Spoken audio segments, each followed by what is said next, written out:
Di bagian utara Provinsi Hunan, tepatnya di kota Yuliang, keramaian sehari-hari tampak biasa saja. Namun, pandangan orang-orang serentak tertuju ke satu titik, seolah ada sesuatu yang tak biasa muncul di tengah kota itu. Di sana, seorang pria duduk bersila dengan tenang di antara kerumunan.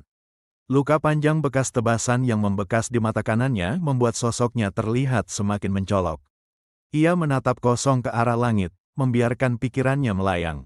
Seperti angin yang berhembus, waktu terus mengalir, dan kini, tak ada lagi yang tersisa. Bayangan medan perang berdarah melintas di kepalanya. Tanah penuh bercak merah, ratusan pedang menancap seperti nisan para korban. Ia mengingat dirinya dulu, mengamuk tanpa henti, tanpa pernah takut menghadapi apapun. Di hadapannya, ribuan pasukan pernah berdiri, tapi semua itu hanya berlangsung sekejap. Dengan satu gerakan, ia menghancurkan barisan musuh, membuat mereka berlari ketakutan. Satu serangan darinya sanggup menghapus banyak nyawa sekaligus. Hingga dunia pun murka akan keberadaannya. Tatapannya saat itu begitu menyeramkan, mata menyala seperti ingin menghabisi siapa saja. Orang-orang menamainya dengan gelar mengerikan, Ultimate Divine Demon. Julukan bagi orang paling kejam di seluruh dunia, pembantai tanpa peduli siapa dan di mana.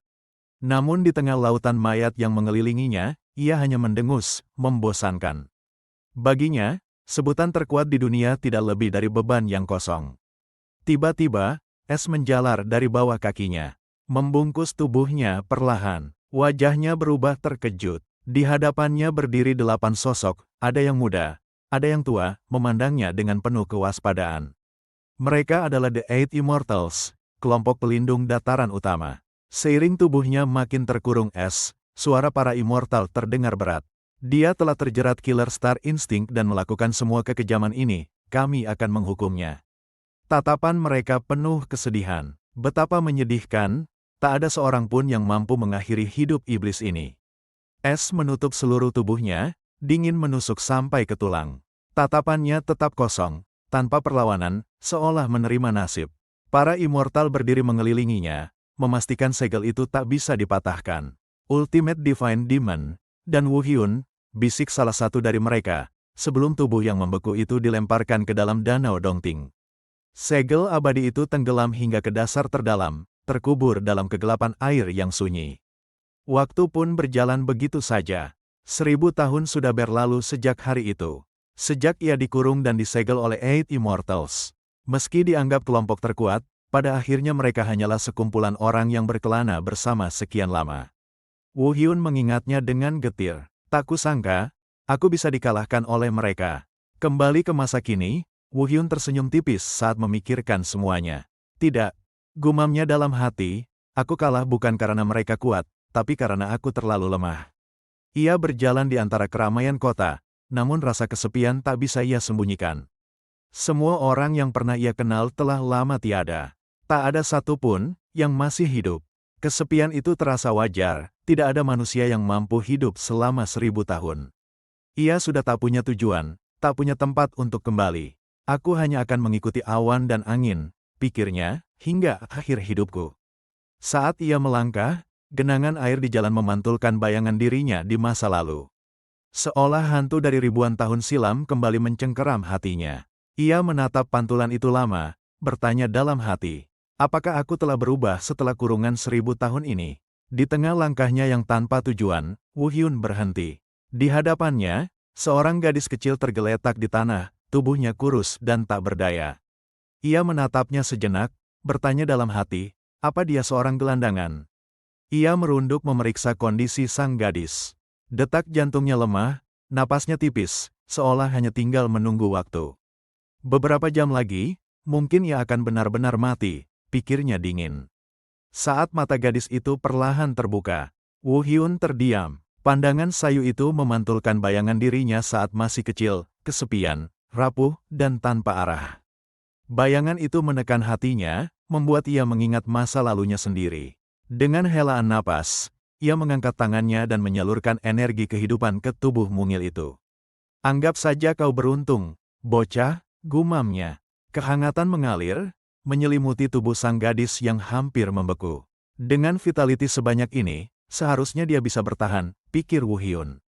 Tapi perut gadis itu tiba-tiba berbunyi keras. Tanda kelaparan yang parah. Woo Hyun menghela napas. Masalahnya, energi ini tidak memberinya nutrisi. Ia meraba bajunya, berharap menemukan sesuatu. Namun yang tersisa hanyalah sebuah pil kuning tua, entah sejak berapa lama tersimpan. Ia menatapnya lama. Sudah 1000 tahun, apa ini masih bisa dimakan? Ia menimbang, dalam hati menebak akibatnya. Jika dimakan, paling buruk dia terkena diare atau mati. Tapi jika kutinggalkan begitu saja, dia tetap akan mati di sini. Akhirnya, ia menyuapkan pil itu ke mulut sang gadis. Tanpa menunggu lebih lama, Woo Hyun berbalik pergi, meninggalkannya sendirian. Dalam hati ia bergumam, sisanya tergantung pada keberuntunganmu. Saat Woo Hyun pergi, gadis itu sempat sedikit tersadar dan melirik ke arahnya. Beberapa hari setelahnya, Woo Hyun tertidur di bawah sebuah pohon rindang. Namun, tiba-tiba ia membuka mata, merasa ada sesuatu yang mendekat. Saat menoleh, ia mendapati seseorang menyodorkan makanan ke arahnya, sebuah pangsit putih sederhana. Yang mengejutkan, ternyata itu adalah gadis kecil yang waktu itu hampir mati. Tubuhnya masih tampak lemah, tetapi kini ada sinar hidup di matanya. Woo Hyun terdiam sejenak, tidak menyangka bocah itu berhasil selamat. Gadis kecil itu menatapnya dengan mata berkilauan, menyodorkan pangsit dengan senyum polos. "Apa ini?" tanya Woo Hyun dingin. Gadis itu menjawab sambil tersenyum manis, "Pangsit." Woo Hyun menghela napas, suaranya tenang namun tajam. "Bukan itu maksudku. Apa maksudmu memberikan ini padaku?" Gadis itu hanya menatapnya, tidak menjawab, matanya tetap berbinar penuh ketulusan. Woo Hyun terdiam, hatinya berdesir oleh tatapan itu. Apa mungkin, dia ingin membayar utangnya, pikirnya. Namun, wajah gadis itu tidak menunjukkan rasa takut sedikit pun, juga tidak ada niat jahat. Gadis kecil itu tertawa pelan, mengulurkan bapau itu lagi dengan senyum yang makin manis. Woo Hyun menoleh ke arah lain. "Aku tidak akan memakannya," katanya dingin. Meski dalam hati ia bergumam, "Aku tidak terbiasa dengan hal seperti ini." Namun keesokan harinya, gadis itu kembali datang dengan pangsit di tangannya. Hari berikutnya lagi, ia tetap muncul, seolah tidak kenal lelah. Pada akhirnya, Woo Hyun pun menerima pemberian itu dan memakannya. Hari-hari pun bergulir. 2 minggu telah berlalu, dan Woo Hyun menyadari dirinya selalu makan makanan yang dibawa bocah itu. Senyum gadis itu, meski sederhana, terasa aneh di matanya, aneh, tapi entah mengapa tidak buruk. Hari itu, Woo Hyun sedang berada di kota yang sama seperti biasanya. Tiba-tiba, terdengar teriakan keras tak jauh darinya. "Hei, dasar jalang!" Suara seorang pria memecah keramaian. Woo Hyun menoleh dan melihat seorang pedagang pangsit menyeret seorang anak kecil ke tanah. Tubuh mungil itu gemetaran, wajahnya tertunduk ketakutan. Woo Hyun penasaran, berjalan mendekati kerumunan. "Apa yang kau lakukan mencuri barang-barang ini? Ini bukan pertama kalinya." Bentak pedagang itu, suaranya penuh amarah. Orang-orang mulai bergumam, memperhatikan keributan tersebut. Gadis kecil itu hanya berbisik lemah, "Maafkan aku," sebelum dipukul jatuh ke tanah. Penjual itu makin marah, berteriak, "Kenapa kau selalu mencuri pangsit dari toko keluargaku? Aku harus ganti rugi semua yang kau curi."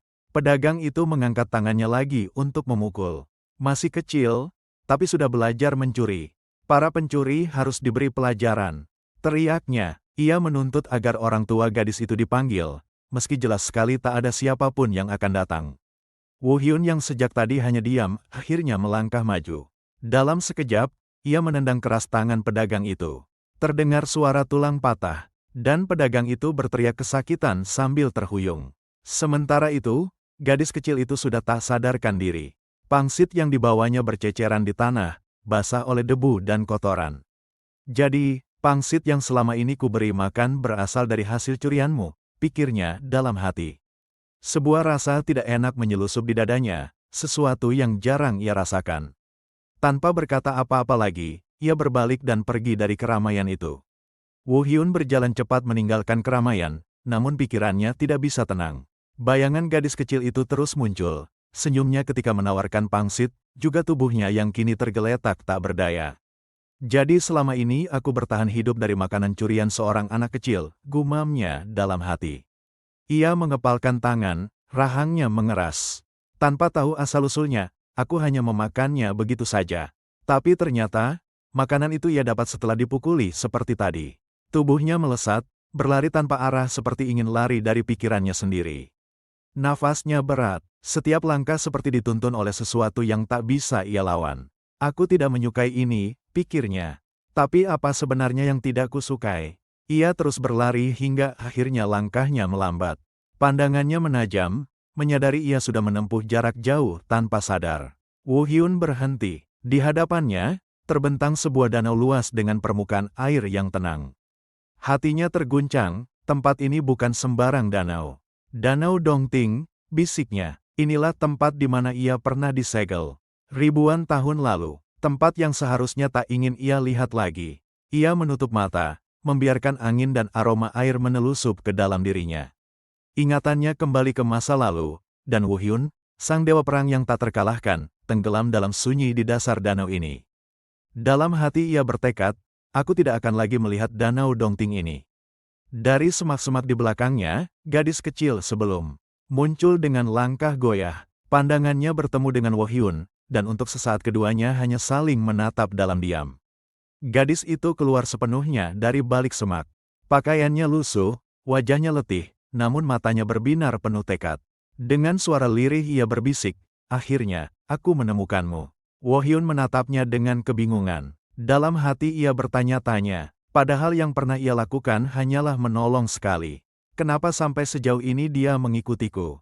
Dengan tatapan tajam, Woo Hyun akhirnya bersuara, kenapa kau mengikutiku? Gadis itu tiba-tiba mendekatinya, memegang kakinya erat, wajahnya tertunduk. Aku tidak suka sendirian lagi, jangan pergi, ucapnya dengan suara bergetar. Woo Hyun terdiam. Kenangan lama menghantam pikirannya. Aku selalu sendirian, kesepian. Bahkan setelah 1000 tahun, tidak ada yang benar-benar berubah. Ia menghela napas pelan sebelum bertanya. Siapa namamu? Masih memegang bajunya, gadis itu menjawab terbata, Hua. Hua Somi. Woo Hyun menatapnya dalam. Jika pertemuan dengan anak ini memang takdir, pikirnya, mungkin dialah yang bisa membuat tempat di mana aku seharusnya berada. Dengan lembut ia mengelus kepala Somi. Gadis itu sedikit menutup mata, seolah takut namun juga lega. Baiklah, kata Woo Hyun perlahan, aku adalah Dan Woo Hyun. Woo Hyun berjongkok, menepuk pundak gadis itu dengan lembut.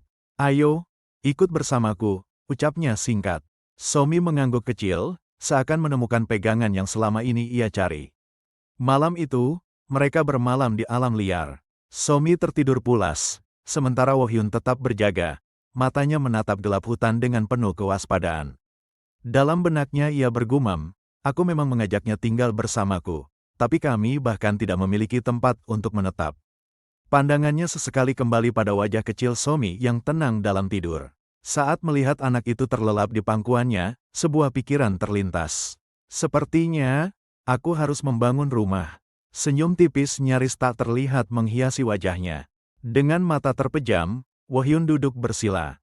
Sejak muda, aku selalu membayangkan rumah yang ingin kutinggali. Mungkinkah kali ini aku bisa mewujudkannya, pikirnya dalam hati.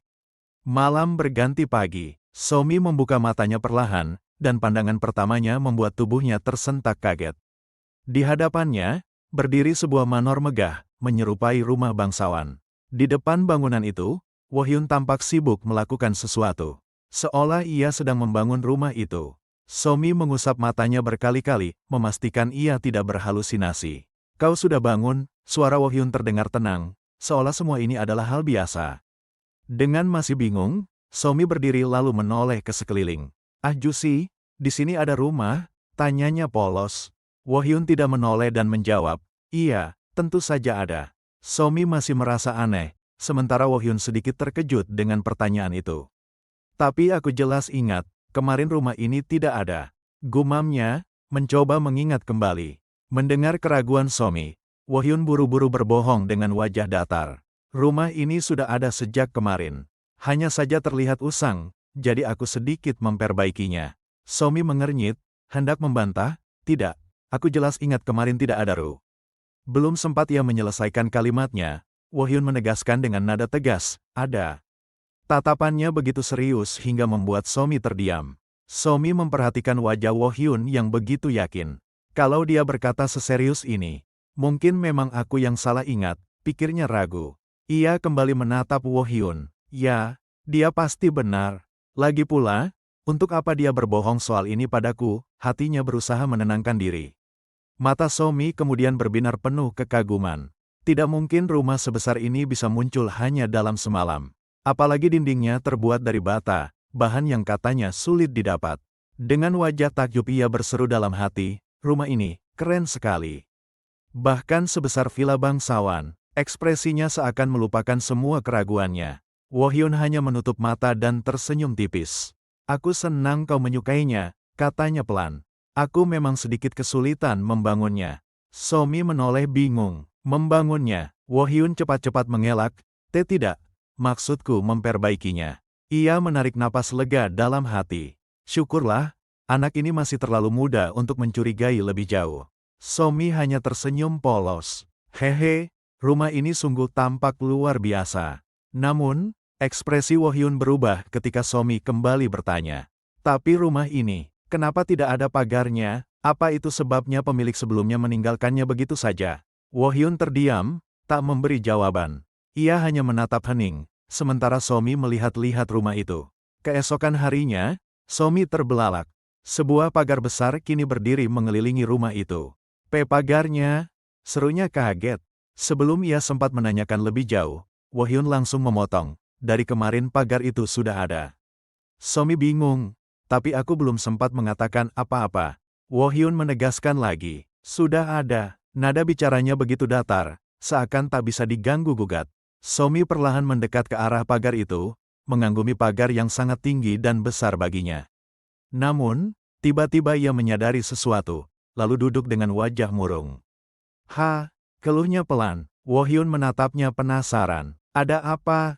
Tanyanya. Dengan suara pelan, Somi menjawab, Jusi, apa kau tidak merasa rumah ini terlalu kosong? Tidak ada bunga, tidak ada pohon.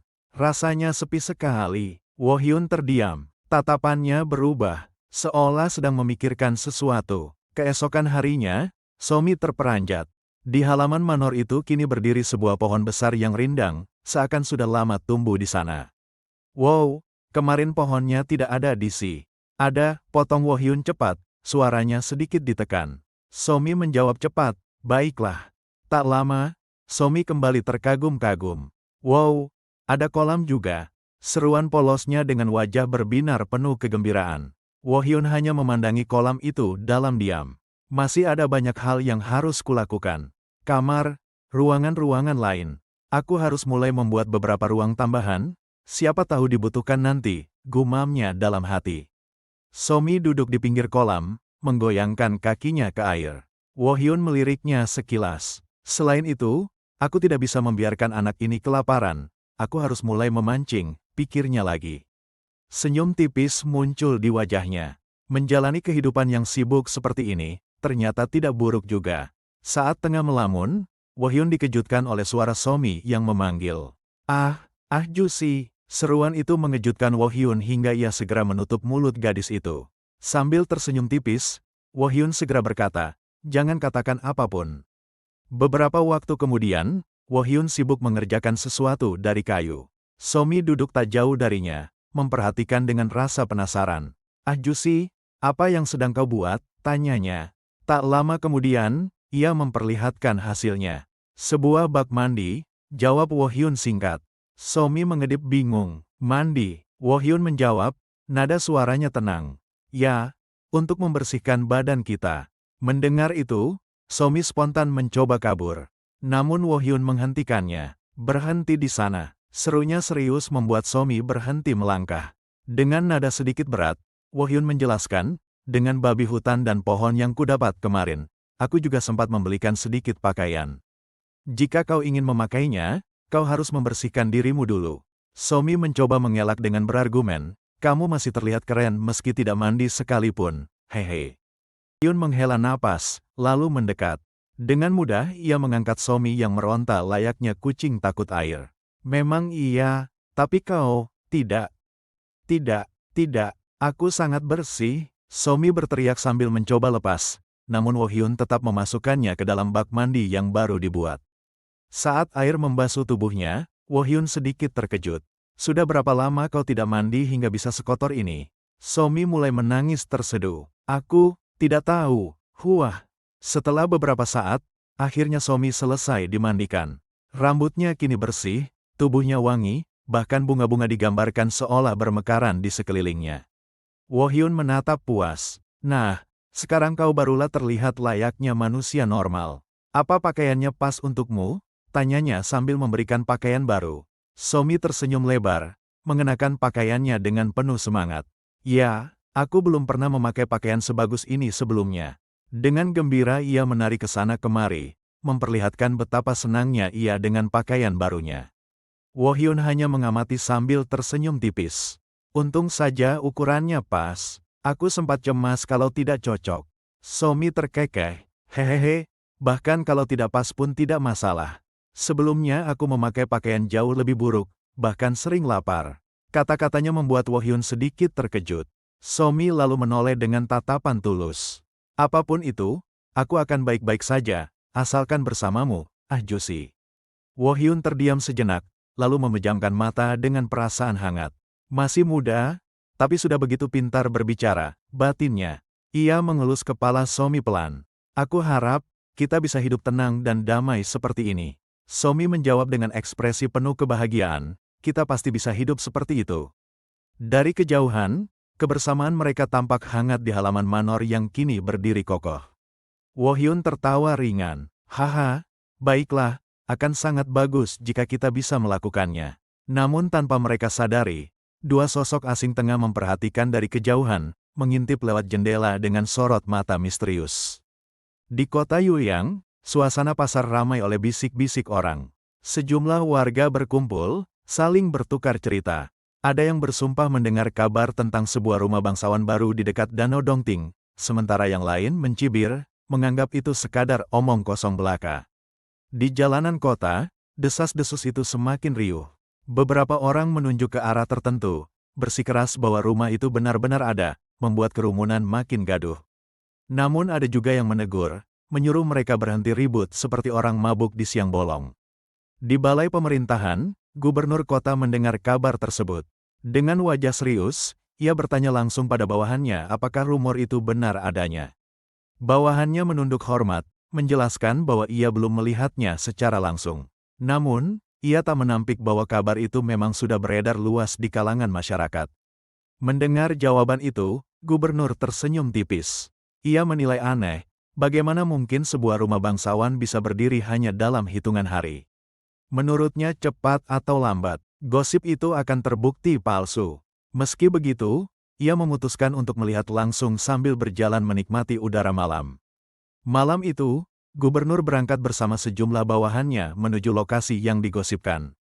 Obrolan pelan terdengar di antara para pengikutnya, membicarakan kondisi sang gubernur belakangan ini.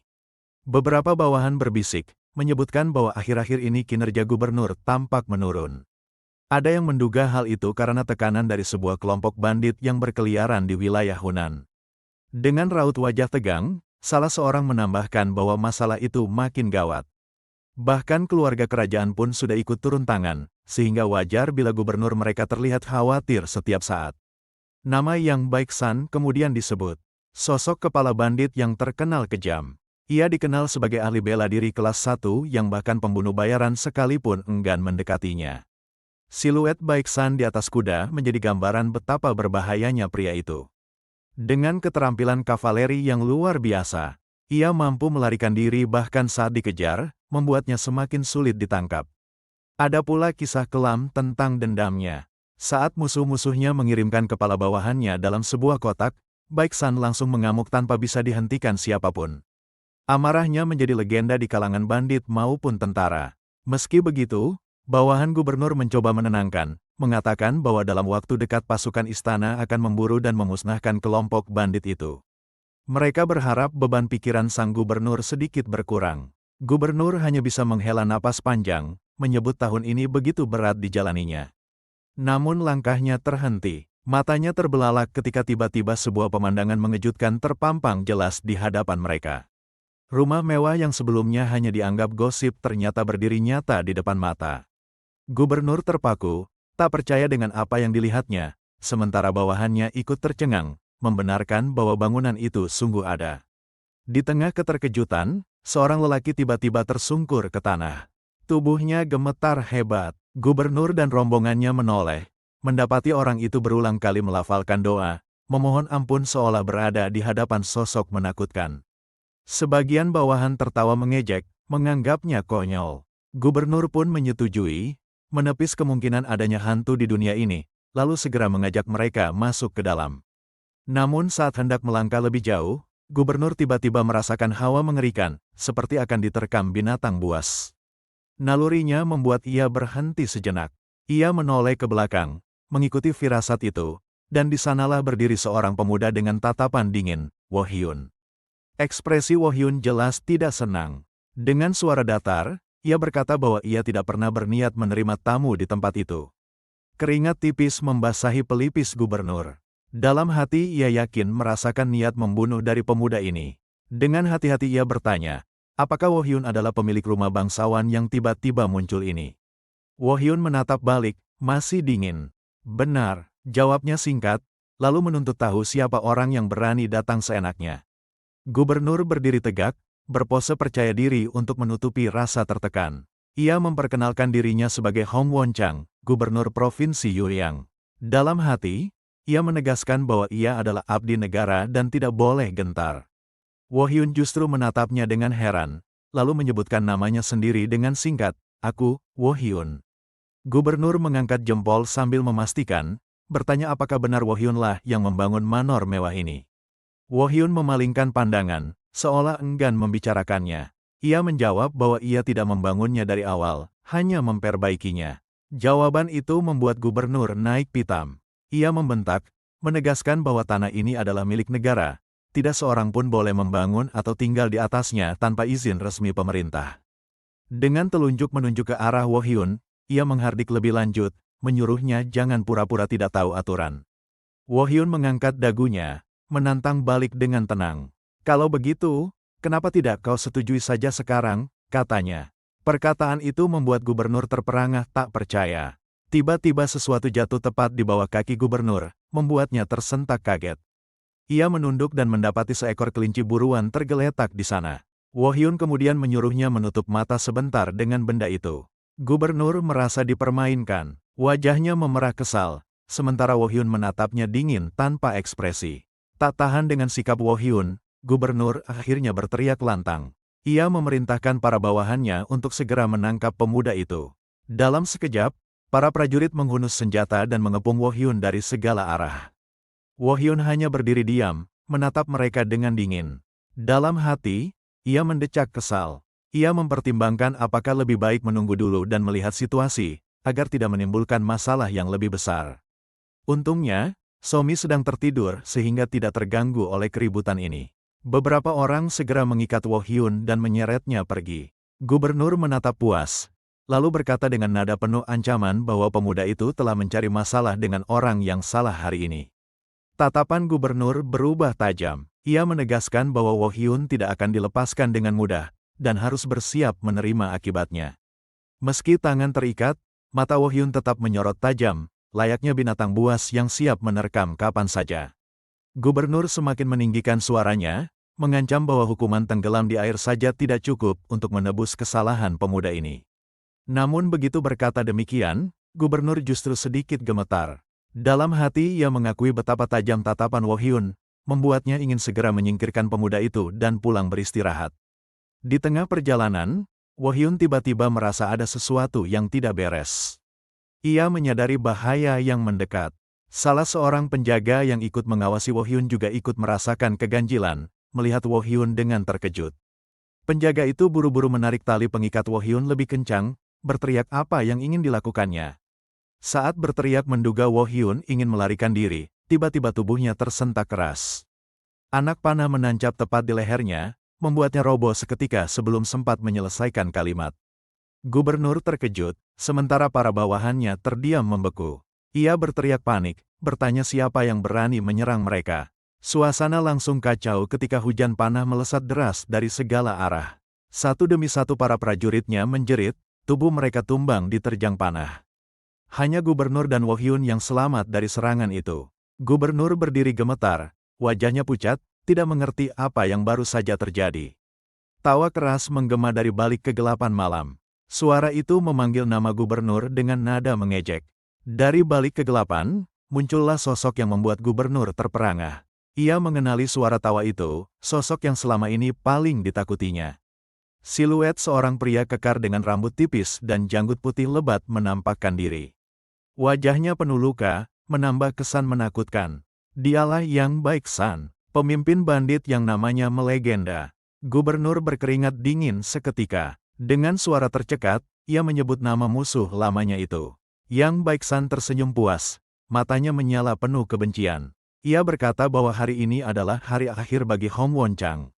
Wajah gubernur pucat pasi. Dalam hati ia mengutuk nasibnya sendiri, sadar bahwa ia telah melakukan kesalahan besar. Ia bergumam getir, mengingat kembali pembantaian yang merenggut keluarganya setengah tahun lalu. Gubernur menatap tajam penuh dendam, menyadari bahwa Yang Baeksan memang mengincarnya pada momen ini. Gubernur melirik Wo Hyun, hatinya semakin putus asa. Dalam pikirannya, pemuda itu tak bisa diharapkan. Sementara Wo Hyun sedang memikirkan Somi yang sudah tertidur. Gubernur menggenggam pedangnya erat. Ia sadar bahwa senjata sederhana itu tidak sebanding dengan puluhan anak buah Yang Baeksan yang mengepung mereka. Matanya menatap liar, tahu dirinya tidak mungkin sanggup menghadapi kelompok pembunuh bayaran profesional yang dipimpin langsung oleh pria kejam itu. Teriakan lantang terdengar dari salah satu bawahan Baeksan. Mereka bernafsu membunuh, berjanji akan membalaskan dendam istri sang kepala bandit dengan cara paling brutal. Beberapa dari mereka bahkan menarik baju gubernur, mengancam akan memotong tubuhnya dan memberikannya sebagai makanan anjing. Gubernur ketakutan setengah mati, mengangkat tangan dan memohon ampun sambil terbata-bata. Namun Yang Baeksan hanya menatapnya penuh amarah, lalu menghantamnya dengan pukulan keras. Ia berteriak penuh kepuasan, mengatakan sudah lama menunggu hari di mana gubernur akan merendahkan diri meminta ampun. Tawa lantangnya menggema, penuh kemenangan. Ia berkata tidak ada hari lain yang lebih indah selain hari ini. Dengan senyum lebar, Yang Baeksan menyatakan ingin terus melihat wajah ketakutan lawannya itu. Tapi segera ia menambahkan, hari ini adalah hari kematiannya. Gubernur terbelalak, wajahnya pucat pasi, ketakutan sampai tak bisa berkata-kata. Baeksan kemudian melempar tubuh gubernur ke arah anak buahnya. Ia memerintahkan agar mereka menunjukkan pada Hong Won-chang seperti apa sebenarnya neraka. Anak buahnya menyambut perintah itu dengan semangat. Gubernur yang sudah kehabisan akal menoleh pada Wo Hyun, berteriak putus asa, memohon agar pemuda itu menolongnya. Ia berjanji akan melakukan apa saja demi keselamatannya. Salah satu anak buah Yang Baeksan menunjuk ke arah Wo Hyun yang masih berdiri terikat. Dengan suara lantang ia bertanya pada pimpinannya, apa yang harus mereka lakukan dengan pemuda itu. Baeksan menoleh, menatap Wo Hyun dengan dingin. Matanya menyapu tali yang mengikat tangan pemuda itu.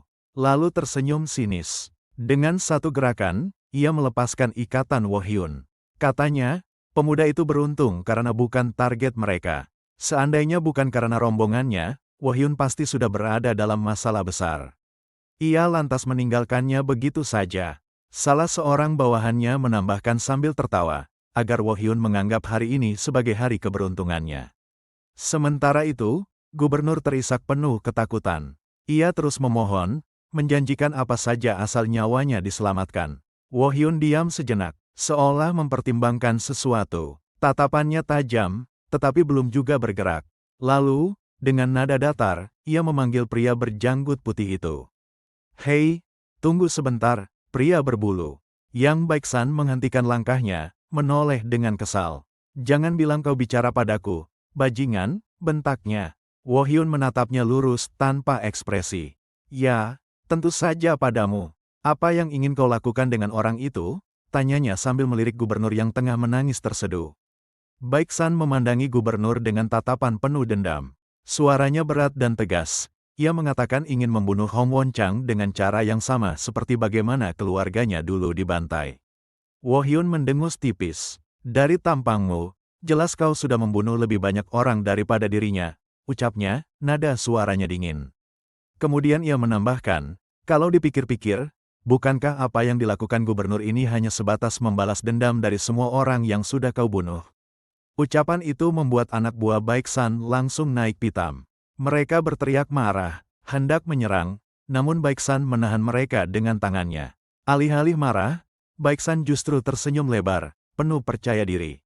Dengan nada menantang, ia bertanya, apakah Wohyun benar-benar berniat menyelamatkan gubernur itu? Wohyun melirik sekilas, menghitung jumlah musuh di sekitarnya. Dalam hati ia memperkirakan ada sekitar 50 orang yang mengepung. Gubernur mendengar ucapan Wohyun, matanya membesar penuh harapan. Wohyun menoleh padanya dan bertanya, Gubernur, kau masih ingin tetap hidup? Hong Won-chang terdiam sejenak, tak percaya dengan pertanyaan itu.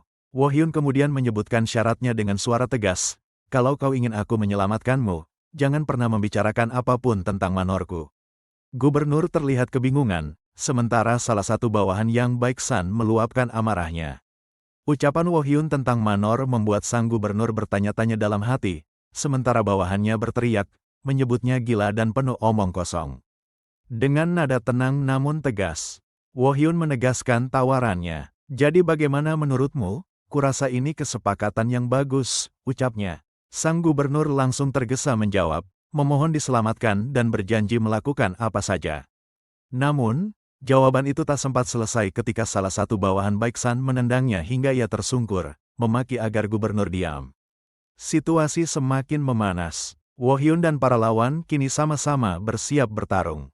Ia menatap mereka dingin sambil memberi peringatan, bahwa jika mereka mundur sekarang, mereka tak akan terluka, namun kata-katanya hanya menambah amarah. Seorang pria melangkah maju dengan tatapan penuh benci, menggertakkan gigi lalu berteriak menuduhnya bicara omong kosong. Tanpa banyak basa-basi, pria itu menerjang, pedang di tangannya menebas ke arah Wohyun. Namun Wohyun hanya sedikit menggeser tubuhnya, lalu melancarkan satu pukulan cepat. Dalam sekejap, tubuh lawannya terlempar, gigi-giginya berhamburan. Rekan-rekannya menjerit kaget memanggil namanya, tak percaya salah satu petarung terkuat mereka. Yang Wo, bisa tumbang begitu mudah. Gubernur pun ikut terperanjat, tak bisa berkata-kata. Sementara itu, rasa gentar mulai menyelimuti kelompok Yang Baeksan. Mereka sadar, Yang Wo yang terkenal kuat saja bisa dikalahkan hanya dengan satu gerakan. Diam-diam, Yang Baeksan sendiri merasa ngeri. Dalam hatinya ia mengakui tak bisa membaca pergerakan Wohyun, bahkan mencurigai kekuatannya mungkin melebihi dirinya. Yang Baeksan menggenggam senjatanya erat, wajahnya menunjukkan keraguan. Ia tahu lawannya berbahaya, bahkan mungkin lebih kuat darinya. Namun, melihat banyak anak buah di belakangnya, ia mencoba menenangkan diri. Satu lawan banyak, pasti aku bisa menang, pikirnya, mencoba meyakinkan diri sendiri. Sorot matanya lalu berubah tajam, mengingat kembali pengalaman mengalahkan musuh yang lebih kuat darinya. Dengan senyum penuh tekad, ia berteriak lantang memerintahkan bawahannya, bunuh dia. Serentak, anak buahnya bergerak dari segala arah, berusaha mengandalkan jumlah untuk menekan Wohyun. Wohyun berdiri tenang, menatap mereka tanpa rasa gentar. Dalam sekejap, sebuah pertanyaan melintas di benaknya, haruskah aku membunuh mereka atau tidak? Baginya, menghabisi semua lawan itu bahkan tak membutuhkan usaha. Satu serangan saja cukup untuk mengakhiri mereka semua. Namun bayangan wajah Somi muncul di pikirannya. Senyuman hangat gadis kecil itu membuat hatinya menolak untuk kembali berlumur darah. Sejenak ia memejamkan mata, lalu sebuah ledakan besar mengguncang tempat itu. Asap dan debu berhamburan. Ketika pandangan kembali jelas, Gubernur dan Yang Baeksan menatap dengan mata terbelalak. Seluruh pasukan yang tadi mengepung Wohyun sudah tergeletak tak berdaya, hanya menyisakan dirinya yang kini mencekik salah satu anak buah dengan mudah. Yang Baeksan mematung, tubuhnya gemetar. Sebelumnya, pedang anak buahnya terlepas dari genggaman, melayang ke udara sebelum semuanya hancur berkeping dihantam satu batu yang dilempar Wohyun. Bulu kuduknya berdiri, napasnya tercekat. Apakah ini kekuatan yang mungkin dicapai manusia? Pikirnya dengan wajah pucat. Di matanya, Wohyun bukan lagi seorang tahanan, melainkan monster di level yang tak pernah ia temui sebelumnya. Rasa takut merayap ke seluruh tubuhnya. Jika aku salah gerak sedikit saja, aku akan mati di tempat ini. Menyadari hal itu, Yang Baeksan menjerit frustasi, lalu berbalik berlari sekuat tenaga meninggalkan segalanya, termasuk anak buahnya sendiri. Untuk pertama kalinya dalam hidup, ia hanya memikirkan bagaimana caranya bertahan hidup. Kaki berlari secepat mungkin menjauh dari sosok yang membuatnya ngeri. Wohyun memandanginya dengan ekspresi datar, sambil memainkan batu kecil di tangannya. Kabur, batinnya, sangat berbeda dengan anak buahnya yang setia mati-matian. Pengecut, saat Yang Baeksan berlari pontang-panting meninggalkan mereka. Gubernur yang menyaksikan itu berteriak, memohon agar Wohyun tidak membiarkan musuh itu lolos. Dengan wajah memelas, ia bahkan mendekati Wohyun, bersujud dan memohon, tangkap dia untukku. Namun, di mata Wohyun, semua itu hanya tampak sebagai sikap pengecut. Meski begitu, ia tahu masalah di dalam Manor tidak akan selesai tanpa menahan Yang Baeksan. Dengan satu langkah ringan, Wohyun menghilang dari pandangan gubernur. Dalam sekejap, ia sudah berada tepat di sisi Yang Baeksan yang masih berlari sekencang-kencangnya. Pria itu terkejut luar biasa, tak percaya bagaimana sosok yang ia tinggalkan jauh di belakang kini tiba-tiba sudah ada di sampingnya. Tanpa memberi kesempatan, Wohyun membenturkan kepala Yang Baeksan ke tanah hingga pria itu terkapar tak sadarkan diri. Ia kembali dan menggantung gubernur dan Yang Baeksan di atas pohon. Dari atas cabang pohon tempat ia duduk santai, Wohyun menegaskan, "Ini akhir dari perjanjian kita," ujarnya datar. Wohyun lalu menegaskan dengan nada dingin, "Kau tahu apa artinya itu?" Sang gubernur hanya bisa mengangguk cepat, wajahnya pucat pasi, buru-buru menyahut dan gemetar ketakutan, berjanji tidak akan melanggar. Namun Wohyun menambahkan syarat yang lebih menakutkan, ia melarang gubernur menyebut tentang Manor. Bahkan menyinggung sedikit pun hal yang berkaitan dengannya. Terisak-isak, gubernur mengangguk lagi dan lagi, meyakinkan dirinya tak akan berani membuka mulut. Sejenak, kata-kata Somi terlintas dalam benak Wohyun. Ia teringat gadis itu yang polos berkata, "Ah Jusi, cobalah tersenyum saat bicara dengan orang lain, semua orang takut dengan ekspresimu." Mencoba menuruti ucapan itu, Wohyun pun menarik sudut bibirnya, mencoba tersenyum dan berkata, "Baguslah kalau kau sudah mengerti." Namun senyum yang ia ciptakan malah terlihat semakin menyeramkan di mata gubernur. Membuat keringat dingin pria itu bercucuran deras. Di lubuk hatinya, gubernur berteriak, "Monster, dia bukan manusia." Ia bersumpah tidak akan pernah mendekati Manor, bahkan tidak akan berani lagi menginjakkan kaki di pegunungan ini. Baginya, Wohyun adalah ancaman yang tak boleh disentuh, apapun alasannya. Di wilayah timur Hunan, Pasar Yuliang tampak ramai oleh pedagang dan warga. Di tengah keramaian itu, Wohyun dan Somi berjalan berdampingan. Gadis kecil itu menatap sekeliling dengan mata berbinar. Sementara orang-orang di sekitar mereka berbisik-bisik, membicarakan kabar terbaru. Katanya bandit yang sudah lama mengganggu daerah ini akhirnya tertangkap, ucap seorang wanita pada temannya. Dengan suara kecil ia berkata, bahwa ia sempat takut ketika mereka hanya berdua di dalam hutan. Wohyun meliriknya, agak heran. "Bahkan ketika kau bersamaku, kau tetap merasa takut." Somi hanya tersenyum kikuk, mengaku sedikit takut, lalu cepat-cepat menggandeng tangan Wohyun sambil menambahkan, "Tapi orang jahatnya sudah ditangkap." Tak lama, perhatian Somi teralihkan. Hidung mungilnya mencium aroma lezat dari arah sebuah kedai. Bau makanan itu membuat langkahnya melambat, matanya mulai berbinar penuh rasa penasaran. Wohyun hanya menatapnya sekilas, sementara pikirannya melayang. Bandit sudah ditangkap, orang-orang cerewet yang membicarakan Manor juga sudah tidak ada. Sekarang yang kubutuhkan hanyalah, pikirnya, sebelum tersadar bahwa Somi sudah tidak lagi di sampingnya. Matanya menoleh, mendapati Somi berdiri terpaku di depan deretan jajanan yang berkilau menarik perhatian. Ada buah segar, tanghulu manis, hingga makanan laut yang ditusuk rapi. Gadis kecil itu menelan ludah, mulutnya sedikit terbuka sambil meneteskan air liur. "Wah, sepertinya enak sekali, iya kan?" ucapnya polos, penuh antusiasme. Wohyun meraba kantongnya, tapi wajahnya segera berubah kaku. Tangannya kosong, ia lupa sama sekali tidak memiliki uang. Saat membesarkan seorang anak, kau harus punya uang. Uang yang banyak, batinnya. Pandangannya terhenti pada wajah Somi yang berbinar penuh harap, lalu ingatan masa lalunya muncul. Ia teringat masa-masa sendirian, tidur di mana saja asalkan ada tempat berbaring, mengganjal perut dengan hasil buruan seadanya. Hidupnya dulu tak pernah membutuhkan uang. Namun kini, berbeda, ia sudah bertanggung jawab atas kehidupan seorang gadis kecil. Uang, yang dulu tak penting baginya, kini terasa mutlak dibutuhkan. Wohyun mendesah pelan, lalu berkata singkat, "Ayo kita kembali." Somi sempat menoleh ke jajanan itu sekali lagi, tapi kemudian mengangguk kecil. "Ah, baik," jawabnya ceria, tanpa protes. Woo Hyun berjalan di depan dengan langkah cepat, sementara Somi berlari kecil di belakangnya, berusaha mengejar. Dari ekspresinya, Woo Hyun sedang memikirkan sesuatu yang serius, tentang bagaimana cara mendapatkan uang dengan cepat. Somi yang tak tahu menahu hanya memanggil Riang, mengajaknya berjalan bersama. Di tengah jalan pulang, tiba-tiba Somi menjerit penuh semangat. Gadis kecil itu langsung berjongkok dan mulai mengais tanah dengan kedua tangannya. Ia begitu bersemangat, sampai tidak peduli kalau bajunya kotor. "Tunggu sebentar," katanya, sibuk sendiri. Woo Hyun berdiri mematung, menatap dengan dahi berkerut. Ia sama sekali tidak mengerti apa yang sedang dilakukan Somi. Tak lama kemudian, rahasia itu terbuka. Somi menemukan sebuah bunga kecil yang tumbuh di sana. Matanya berbinar penuh rasa suka, dan dengan polos ia berkata ingin membawanya pulang untuk dirawat. Woo Hyun hanya tersenyum tipis, sedikit heran. Ia mengingatkan kalau bunga itu tertanam kuat di tanah. Mungkin sulit untuk dicabut. Jadi ia bertanya, apa Somi bisa mencabutnya? Somi tidak menyerah. Dengan penuh percaya diri, ia menunjukkan lengannya, seolah-olah otot kecilnya bisa menandingi pohon besar. Woo Hyun hanya memandanginya aneh, tapi tidak menghentikannya. Anak kecil itu pun menarik bunga itu sekuat tenaga.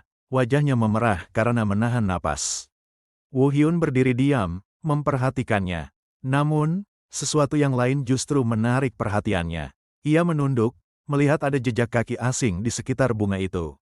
Bukan jejak mereka berdua, padahal hanya mereka yang sering melewati jalan menuju manor. Rerumputan di sekitar bunga juga tampak seperti sengaja dibersihkan. Ada yang janggal. Woo Hyun kembali melirik ke arah Somi yang masih bersusah payah mencabut bunga. Dalam hatinya, ia mulai curiga, mungkinkah bunga itu sengaja ditanam seseorang di sana? Dengan usaha terakhirnya, Somi akhirnya berhasil menarik bunga itu keluar dari tanah. Namun bukan hanya akar yang terbawa, ada sebuah kantong kecil yang ikut terseret bersama akarnya. Ia menatapnya dengan wajah bingung sekaligus gembira. Sambil terkekeh puas, Somi menunjukkan temuannya. "Kan benar, Somi bisa," ucapnya riang. Tapi matanya kemudian tertuju pada kantong misterius itu, penasaran kenapa bisa tersangkut di akarnya. Woo Hyun memperhatikan dengan tenang, sedikit ragu apakah mereka sebaiknya membukanya. Tanpa pikir panjang, Somi mengangkat kantong itu. Ia hendak membukanya, ingin tahu isinya. Namun, sebelum sempat melanjutkan, sebuah suara keras memotong suasana. "Beraninya kau menyentuh benda itu!" teriak seseorang. Tiba-tiba, seorang pria muncul dari entah dari mana dan langsung menerjang ke arah Somi dengan belati terhunus. Somi hanya bisa terdiam, bingung dengan apa yang terjadi. Ia bahkan tak sempat bereaksi saat kilatan logam belati mendekat dengan cepat. Dalam sekejap, tangan pria itu tertahan. Woo Hyun sudah berdiri di depan Somi, menggenggam pergelangan si penyerang dengan cengkeraman kuat. Belati itu pun terlepas dan jatuh ke tanah. Mata Woo Hyun menatap tajam, dingin. Dengan suara rendah ia bertanya, "Apa maumu?" Namun pria itu tidak menjawab, hanya menatapnya dengan wajah penuh kesal dan kaget. Cengkeraman Woo Hyun semakin kuat. Pria itu berteriak kesakitan, wajahnya meringis. Rasa sakit membuatnya sadar bahwa lawannya bukan orang biasa. Dalam hati, si penyerang terkejut. Ia tak percaya dengan kekuatan sebesar itu dari seorang pria yang kelihatannya tenang. Matanya membelalak, penuh kewaspadaan sekaligus ketakutan. Tanpa ragu, Woo Hyun melemparkan tubuh pria itu ke tanah. Tubuhnya terbanting keras, membuat debu beterbangan. Hanya dalam sekali lempar, pertarungan sudah berakhir. Tubuh pria itu tergeletak tak sadarkan diri di tanah. Somi yang menyaksikan semuanya langsung terperanjat. Wajahnya pucat, matanya membesar, lalu tubuh kecilnya mulai kehilangan tenaga. Tanpa sempat berkata apa-apa, Somi jatuh pingsan. Untungnya, Woo Hyun sigap menangkapnya sebelum tubuh itu menyentuh tanah. Ia menatap anak itu dengan wajah kesal bercampur cemas. Dalam hati, Woo Hyun bergumam. Dia pingsan hanya karena terkejut. Meski sudah menduganya, tetap saja ia merasa tidak tenang. Ia menoleh ke arah pria yang tak sadarkan diri. Raut wajah Woo Hyun mengeras, amarahnya terlihat jelas. Ia tahu ada seseorang yang sejak tadi mengikuti mereka. Namun yang membuatnya benar-benar marah adalah fakta bahwa targetnya adalah Somi, seorang anak kecil. Bayangan terlintas di benaknya, Bagaimana jika tadi ia terlambat sedikit? Woo Hyun sadar, seandainya niat pria itu benar-benar membunuh Somi, mungkin sekarang ia takkan segan menghabisinya di tempat. Ia menarik napas panjang, berusaha meredakan amarahnya. Dalam hatinya ia berpikir, untung saja mereka masih punya akal sehat, hanya ingin menakuti. Kalau tidak, nasibnya pasti sudah lain. Woo Hyun kemudian menunduk, matanya tertuju pada kantong misterius yang masih ada di tangannya. Rasa penasaran semakin kuat, apa sebenarnya isi benda itu, sampai ada orang rela menyerang anak kecil demi merebutnya. Perlahan ia membuka kantong itu. Matanya langsung melebar, terkejut melihat apa yang ada di dalamnya. Sebuah senyum tipis, licik, mulai muncul di wajahnya. Sesuatu yang ada di dalam kantong itu jelas bukan barang biasa. Woo Hyun akhirnya memutuskan membawa pria itu bersamanya. Meski sudah tak sadarkan diri, ia yakin pemuda ini bisa berguna. Dengan satu tangan menggandeng Somi, dan tangan lain memanggul tubuh lawannya, ia melangkah pergi. Di dalam manor, pemuda itu berbaring dengan tubuh penuh luka. Napasnya berat, keningnya berkeringat. Sesekali bergumam tak jelas dalam tidurnya. Wajahnya menunjukkan rasa gelisah, seperti sedang bermimpi buruk. Tiba-tiba, ia terbangun dengan terkejut. Matanya melebar, tubuhnya mendadak tegak, seolah baru tersadar dari mimpi yang menakutkan. Di mana ini?" katanya terbata. Sebelum sempat bangkit, telinganya menangkap suara tenang yang terdengar dari samping. "Apa kau sudah bangun?" Suara itu membuatnya refleks menoleh dengan kaget. Di sana berdiri Woo Hyun, menatapnya dengan dingin namun tetap tenang. Pemuda itu langsung mengenalinya, wajahnya berubah pucat. "Kau," gumamnya gugup. Woo Hyun melangkah mendekat, lalu memperkenalkan dirinya. "Aku Woo Hyun," ucapnya datar. Pemuda itu hanya terdiam, jelas masih terkejut sekaligus takut. Tatapan tajam Woo Hyun menusuk seperti ular yang sedang mengawasi mangsanya. Pemuda itu berusaha menahan kontak mata, tapi sulit. Dalam hati ia merasa, tatapan itu membawa ancaman nyata, seolah-olah Woo Hyun bisa membunuhnya kapan saja. Saat Woo Hyun berdiri tepat di sampingnya, suasana menjadi begitu menekan. Aura intimidasi dari pria itu membuat pemuda itu hampir tak bisa bernapas. Dengan suara rendah namun penuh tekanan, Woo Hyun berkata, "Saat kau menyerang Somi, aku hampir membunuhmu di tempat." Ia berhenti sebentar, lalu menambahkan, "Tapi aku berubah pikiran." "Tahu kenapa?" Pemuda itu segera memalingkan wajahnya, ketakutan. Aku tidak tahu," jawabnya terbata. Woo Hyun menegaskan dengan nada dingin, "Kau benar-benar tidak tahu." Pemuda itu buru-buru menggeleng panik. Aku benar-benar tidak tahu." Woo Hyun lalu duduk bersila di sampingnya, sikapnya santai tapi tetap menakutkan. Dengan senyum tipis ia berkata, "Hidup setiap orang itu berharga. Menurutmu, berapa harga hidupmu?" Pemuda itu menelan ludah, lalu mencoba menjawab meski ragu. "Kurasa, 100 nyang." Ucapannya terdengar seperti tebak-tebakan, namun jelas ia berusaha terlihat berharga. Woo Hyun mengangkat alis, seolah terhibur. "Oh, cukup tinggi juga hargamu." Nada suaranya tenang, tapi membuat pemuda itu semakin gugup. Pemuda itu buru-buru menambahkan, Tapi, kurasa aku memang seberharga itu." Ia mencoba meyakinkan dirinya sendiri, meski wajahnya terlihat putus asa. Woo Hyun menatapnya lekat-lekat, lalu berkata lirih, "Benarkah?" Dengan nada dingin, Woo Hyun melanjutkan, "Kau tampak seperti orang yang hidup hanya dengan mencuri. Jujur saja, paling mahal aku menilaimu 1 silver nyang. Itu pun kalau aku sedang murah hati." Pemuda itu terdiam, wajahnya semakin merosot.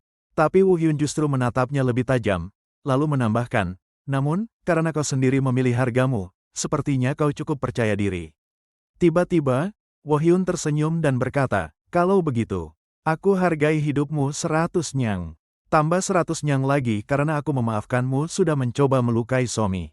Jadi totalnya, ia berhenti sebentar, matanya menyipit licik. 500 nyang. Pemuda itu langsung membeku, terdiam kaget. Angka itu jauh di luar jangkauannya. Ia belum pernah memegang uang sebanyak itu seumur hidupnya. Woo Hyun mendekat, tatapannya tajam namun tenang. Senyum tipisnya membuat suasana semakin menakutkan. "Itulah harga yang harus kau bayar, jika kau ingin tetap hidup." Sementara itu, di tempat lain, para pelayan dengan penuh hormat menyambut gubernur. Mereka menawarkan makanan lezat sambil memuji kerja kerasnya. Gubernur tersenyum ramah dan melambaikan tangan, membuat para pelayan semakin terpesona. Namun ia menolak dengan alasan masih ada pekerjaan yang harus diselesaikan. Aku pergi dulu, katanya sambil beranjak. Para pelayan memandanginya dengan mata berbinar. Begitu keluar dari pandangan mereka, ekspresinya berubah drastis. Ia menggeram dalam hati. Wajahnya dipenuhi keringat dingin. Ini terlalu merepotkan, terlalu merepotkan. Di ruang pribadinya, gubernur terduduk lesu di lantai, kepalanya tertunduk. Dalam hatinya ia mengeluh. Sekarang orang lain akan memandangku setinggi langit, hanya karena aku menangkap Yang Baeksan. Ia tahu, sebenarnya keberhasilan itu bukan sepenuhnya miliknya. Bayangan orang-orang yang menatapnya dengan kagum terus menghantui. Mereka terlalu berlebihan, bahkan menganggapku pahlawan, gumamnya getir. Belum lagi, baru-baru ini seorang utusan istana datang, membicarakan kasus hilangnya patung Golden Buddha. Gubernur terdiam, membuat kepalanya berputar penuh kecemasan. Bayangan Golden Buddha yang dicuri semakin menekan pikirannya. Aku yakin ini ulah kelompok pencuri yang hebat, batinnya. Namun, bukannya lega, ia semakin terbebani. Utusan itu menatapnya tajam, meminta bantuan. Karena kasus ini sangat rahasia, aku harap kau bisa membantuku. Gubernur hanya bisa tertawa kaku, tubuhnya serasa tercekik. Ucapan sang utusan itu menekannya. Ia menyanjung gubernur yang berhasil menangkap Yang Baeksan, lalu menekankan bahwa menangani kasus ini tentu bukan hal sulit baginya. Gubernur hanya bisa menjawab terbata, "Iya, jangan khawatir." Dengan semua itu, gubernur hampir gila karena stres. Dalam hatinya ia mengumpat, kalau mau mencuri, lakukanlah tanpa membuat semua orang tahu benda itu hilang. Ini namanya menyiksa aku. Siapa pencuri bodoh itu? Sementara itu, pemuda yang semalam ditangkap Woo Hyun kini terlihat babak belur. Sedang menyapu halaman manor. Wajahnya kusut, hatinya penuh keluhan. Kenapa surga memberiku cobaan sebanyak ini? Ia teringat malam sebelumnya, saat Woo Hyun mematok harga hidupnya 500 nyang. 500 nyang? Dari mana hitungannya? Batinnya kesal. Kenyataannya, ia belum pernah sekalipun memegang 100 nyang, apalagi 500. Ketika menoleh, tatapan dingin Woo Hyun seolah terus mengawasinya. Pemuda itu menggerutu dalam hati. Tatapan itu, jelas-jelas bukan main-main. Ia mengatakan sedang tidak memiliki uang saat ini. Ia lalu bersujud, gemetar ketakutan. Dengan suara parau ia memohon, ampuni aku. Aku akan melakukan apa saja. Membersihkan, mencuci, apapun yang kau mau. Wajahnya penuh keringat dingin, rasa takut membuatnya kehilangan harga diri. Dalam bayangannya, jika ia menolak perintah Woo Hyun, hidupnya bisa berakhir seketika. Ia bertekad bertahan dengan satu cara, patuh, meski hatinya memberontak. Mendengar itu, Woo Hyun jadi teringat bahwa tidak ada yang jago memasak di manor itu. Jadi ia memutuskan untuk menerima pemuda itu sebagai pembantu. Dalam hati pemuda itu berteriak, ini pemerasan. Tapi aku tidak bisa melawannya sekarang. Harus ada kesempatan untuk kabur suatu hari nanti. Sejak hari itu, ia resmi menjadi budak di manor. Setiap hari ia diberi pekerjaan tanpa istirahat. Menyapu halaman, mengepel lantai, menyalakan tungku, mencuci, hingga memasak. Semua ia lakukan dengan wajah kesal, tapi tak berdaya menolak. Pemuda itu melirik Somi yang sedari tadi menatapnya. Berpikir ia tidak akan berakhir demikian jika gadis itu tidak menemukan barangnya. Pemuda itu memegang sapunya dengan erat, bertekad untuk segera keluar dari sana untuk melakukan transaksi Golden Buddha yang ia curi dengan black marketer. Di meja makan, hidangan yang tampak lezat tersaji. Uap hangat mengepul, aroma makanan memenuhi ruangan. Somi menatapnya dengan mata berbinar, air liurnya hampir menetes. Pemuda itu menatapnya dengan senyum kecil, merasa bangga. Dengan lahap, Somi langsung menyantap pangsit yang tersaji. Wajahnya begitu puas. Woo Hyun memuji pemuda itu, mengatakan pekerjaan ini lebih cocok untuknya daripada mencuri. Pemuda itu tersenyum dan bertanya, apa mereka menyukainya? Woo Hyun memperhatikan anak kecil itu yang makan dengan begitu antusias. Woo Hyun pun mencicipi makanannya, lalu menjawab, ya, ini enak. Mulai sekarang, akan kunaikkan gajimu jadi 3 silver nyang per bulan. Senyum pemuda itu makin lebar, ia bahkan sempat tertawa kecil. Hahaha, terima kasih. Namun dalam hatinya ia memaki. Bajingan, kau kira aku betah kerja di sini? Ia kemudian melirik ke sekeliling manor, pikirannya sibuk mencari celah. Aku sudah tahu di mana barang itu berada. Tinggal menunggu waktu yang tepat untuk mengambilnya, lalu kabur dari sini, batinnya sambil menahan senyum licik. Woo Hyun, seakan membaca pikirannya, menoleh pada Somi yang masih sibuk dengan pangsit. Somi, tahu tidak, ada pepatah yang mengatakan, tak peduli berapa kali Sun Wukong bereinkarnasi, dia tetap berada dalam telapak tangan Buddha. Somi menatapnya dengan pipi masih penuh makanan. Wenacha, benarkah? Tanyanya polos. Woo Hyun lalu menoleh ke arah pemuda itu. Aku yakin kau juga tahu pepatah itu, bukan? Pemuda itu tertegun sebentar, lalu terkekeh canggung. Ah, iya, aku tahu.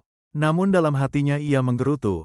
Kalau bukan karena ikat kepala emas, Sun Wukong pasti bisa bebas dari cengkeraman Buddha dengan mudah. Hari-hari berlalu, dan pemuda itu menjalani rutinitas sebagai pelayan di manor. Ia berjongkok, mengepel lantai dengan wajah kesal. Dalam hati ia menggerutu, apa mereka pikir orang sepertiku harus melakukan pekerjaan merepotkan seperti ini setiap hari? Tak berhenti di situ, ia juga menyalakan tungku dapur. Sambil mendengus ia membatin, aku ini pencuri terhebat dalam sejarah. Bisa mencuri dari istana, sesuatu yang belum pernah dilakukan siapapun. Namun kenyataan berkata lain. Tangannya yang seharusnya lihai membuka gembok kini sibuk mengaduk masakan di wajan. Wajahnya sebal, tapi tetap fokus agar tidak gosong. Aku bukan pencuri biasa, aku jauh lebih hebat dari mereka semua. Katanya pada dirinya sendiri. Selesai memasak, ia beralih ke cucian. Dengan gerakan cepat ia menyikat kain, air memercik ke bajunya. Meski kesal, tangannya tak berhenti. Dalam hatinya ia menahan emosi. Kalau aku benar-benar ingin lari, tak ada seorang pun di dunia ini yang bisa menangkapku. Tapi pada akhirnya, keluhannya pecah. Di sela mencuci, ia mengomel keras, wajahnya memerah. Sial, aku seharusnya tidak melakukan ini. Kenapa malah jadi tambah rajin? Setelah itu, wajahnya cemas memikirkan sesuatu. Sudah 3 hari sejak itu. Black Marketer pasti sudah tiba dan menunggu di tempat yang dijanjikan. Kalau aku terlambat, aku bisa dibunuh. Pikirnya panik. Namun saat membayangkan keluar manor, bayangan wajah Woo Hyun segera muncul di kepalanya. Aura mengerikan pria itu membuat bulu kuduknya berdiri. Kalau aku tetap di sini, mungkin aku bisa selamat, bahkan kalau ketahuan pun, ada dia yang menakutkan itu. Bayangannya melayang lebih jauh, membayangkan dirinya tidur di atas tumpukan uang hasil penjualan barang curian. Aku ini pencuri, hidupku adalah mencuri milik orang lain, menjualnya, lalu hidup mewah. Aku bukan babu siapapun. Lamunannya buyar saat suara Woo Hyun tiba-tiba memanggil dari kejauhan, "Hei, kau." Pemuda itu tersentak, jantungnya berdetak kencang. Begitu mendengar panggilan itu, pemuda langsung berlari kecil menghampiri. Ia menunduk hormat, berusaha terlihat patuh. "Oh, Master, ada apa?" tanyanya cepat. Sambil menahan rasa gugup, Woo Hyun menatapnya tenang. "Aku ingin pergi memancing bersama Somi. Kami akan keluar sebentar, jadi jagalah rumah." Ucapannya terdengar sederhana, tapi di telinga pemuda itu seperti sebuah peluang emas. Sekilas, matanya melebar. Dalam hati ia bersorak, kesempatan. Tiba-tiba, sepertinya dia mulai lengah setelah aku layani dengan baik beberapa hari ini. Ini kesempatan langka. Dengan senyum lebar, ia menjawab penuh semangat, "Mengerti. Jangan khawatir, aku akan menjaga manor ini dengan baik." Namun di balik wajah patuh itu, ada licik yang tak bisa ia sembunyikan. Woo Hyun masih menatapnya datar, lalu memperingatkan sekali lagi. "Aku sudah bilang padamu sebelumnya. Kalau kau kabur, hutangmu akan kulipat gandakan." Pemuda itu pura-pura tersinggung, "Apa maksudmu? Mana mungkin aku melawan perintahmu?" katanya sambil mengangkat tangan seolah meyakinkan. Namun setelah itu, ia menyunggingkan senyum licik. Woo Hyun menambahkan dengan nada samar, "Tapi nanti kau akan tahu, kenapa Sun Wukong tidak bisa kabur dari telapak tangan Buddha." Pemuda itu buru-buru menimpali, "Ya, tentu saja, tentu saja."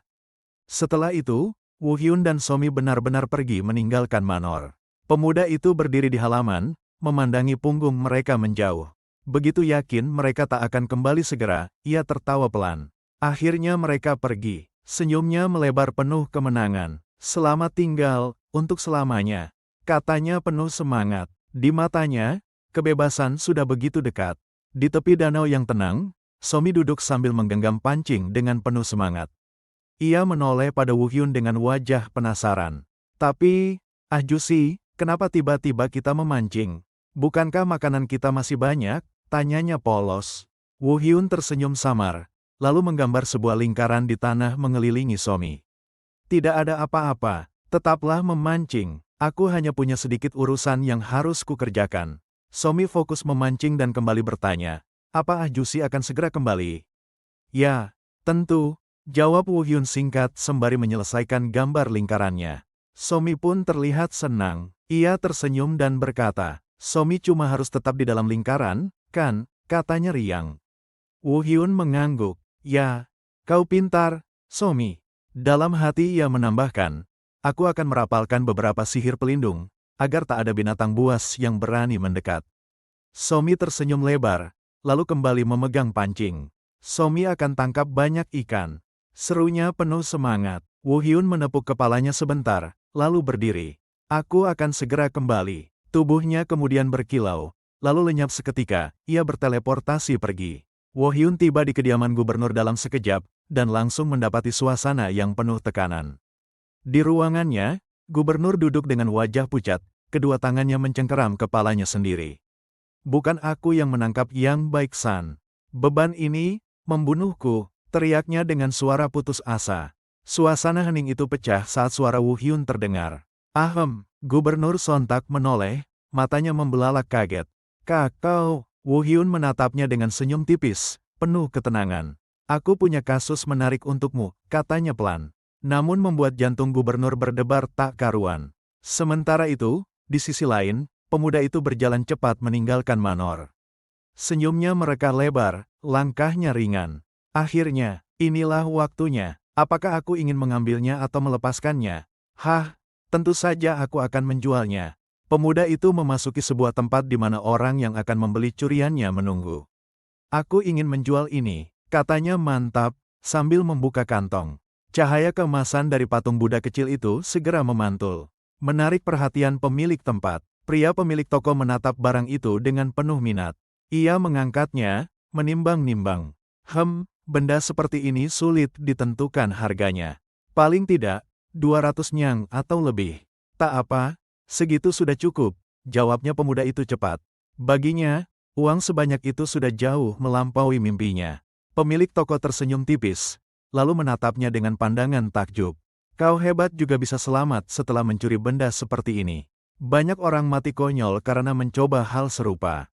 Pemuda itu hanya membalas dengan senyum tipis, seakan bangga dengan dirinya sendiri. Tak lama kemudian, pemilik toko menyerahkan sekantung uang ke tangannya. Berhati-hatilah, kantor pemerintahan sedang sangat waspada setelah Yang Baik-san ditangkap. Kalau ketahuan, kau bisa berada dalam bahaya besar. Pemuda itu bertanya santai, Yang Baik-san yang itu? Bandit terkenal itu? Tanyanya seolah heran. Pemilik toko mengangguk serius. Ya, karena dia ditangkap, keadaan mulai berubah.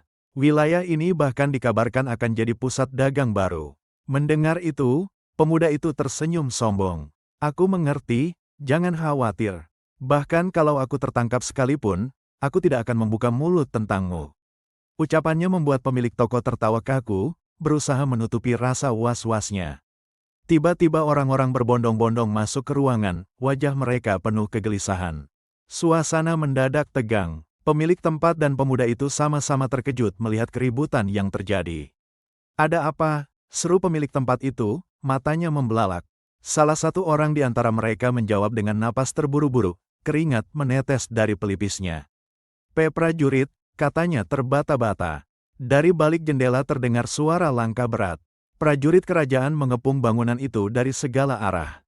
Mereka mengepung tempat ini, teriak salah seorang. Sepertinya kita dijebak. Pemilik tempat menghantam meja dengan tinjunya. Wajahnya merah menahan amarah. Siapa yang berani melakukan ini? Gumamnya penuh geram. Ia melirik ke samping, merasakan ada sesuatu yang janggal. Betul saja, pemuda itu sudah bergerak ke arah jendela, bersiap melarikan diri. Kalau begitu, aku pergi dulu, ucapnya santai. Oi, tunggu, teriak pemilik tempat, tapi sia-sia. Pemilik menoleh sekilas, melihat apa yang dibawa pemuda itu. Pemilik menjadi marah saat menyadari apa yang dibawa, bajingan. Sejak kapan dia mengambil dompetku?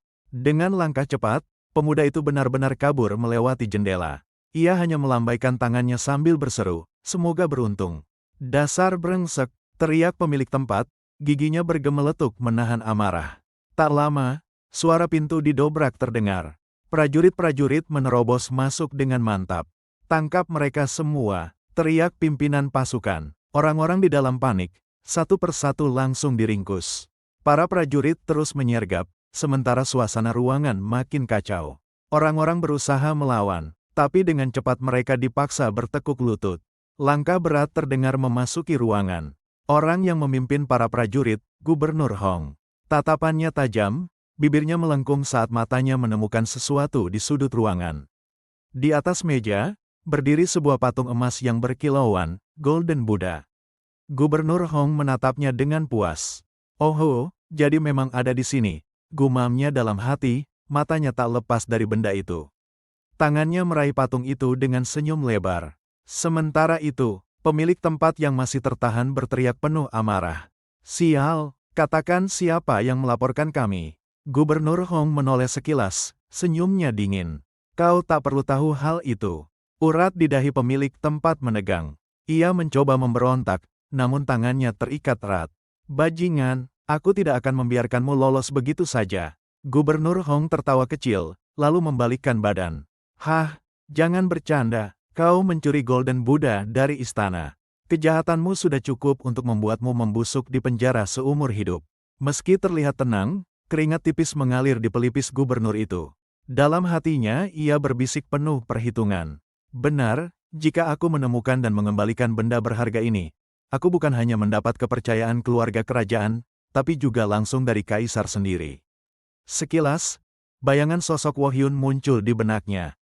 Kata-katanya masih terngiang, "Kau bisa menemukan Golden Buddha di sana." "Tak kusangka, ternyata benar-benar ada," gumamnya terkejut.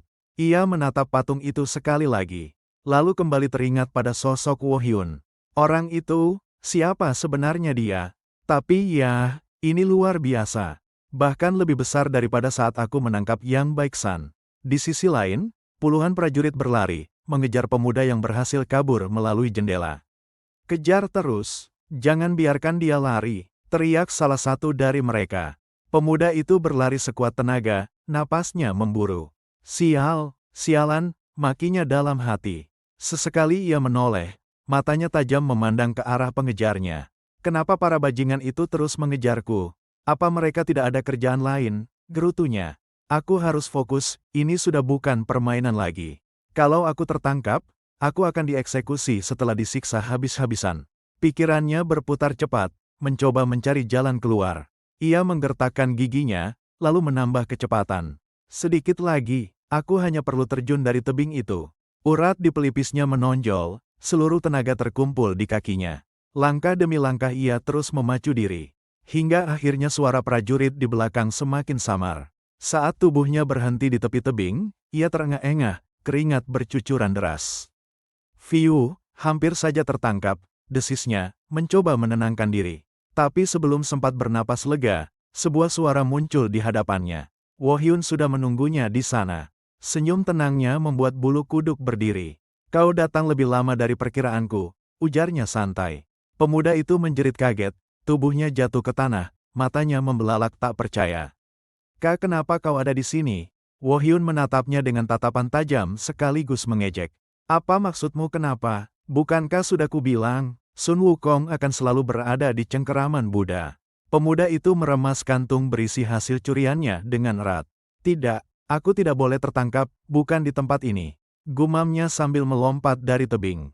"Aku takkan pernah tertangkap, bajingan," teriaknya dengan keyakinan penuh. Senyum tipis tersungging di bibirnya, seolah yakin bisa lolos.